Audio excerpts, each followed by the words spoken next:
அவருடைய அந்த சிரிப்பு வந்து நம்மளால் மறக்கவே முடியாது.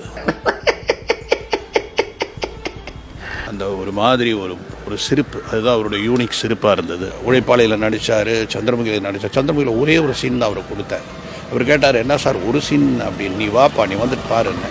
அதுக்கப்புறம் அந்த கண்ணாடியில் அவர் வந்து வடிவேல் வந்து தலை சீவரத்தை பாட்டுட்டு 30 லட்ச ரூபா வண்டி வந்து உனக்கு தலை சீவர கண்ணாடியா அப்படின்னு அவர் கேட்குறதும், அந்த வடிவேல் வந்து அந்த தயிர் சாதத்தை அவர் முகத்தில் அடிக்கிறதும், இந்த ஒரு சீனே பெருசாக நின்றுச்சு.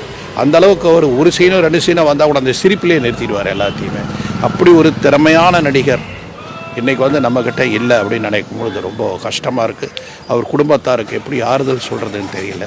எங்கள் திரையுலகத்துக்கு பெரிய இழப்பு அவருடைய மரணம்.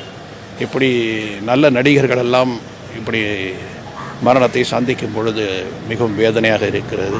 ஒரு இசை குடும்பத்தை சேர்ந்தவங்க எப்பவுமே பாடிக்கிட்டே இருப்பாங்க. நான் ஒரு வாட்டி அவர் வீட்டுக்கு வந்திருக்கிறேன். வந்து அவங்க ஒய்ஃபு, அவர் கிட்டார் வாசிக்கிறது, அவர் பையன் பாடுறது, அவர் பொண்ணு பாடுறது, இதையெல்லாம் கேட்கும்போது நான் சொல்லுவேன், உங்களுக்கு நோயே வராது. இந்த இசை உங்களுக்கு வந்து ஒரு மருந்து மாதிரி இருக்கும், மிகப்பெரிய ஆரோக்கியமாக இருக்கும். நீங்கள் தினமும் இந்த மாதிரி எல்லோரும் சேர்ந்து பாடிக்கிட்டே இருங்க, இந்த பாட்டை கேட்டுக்கிட்டே இருங்க.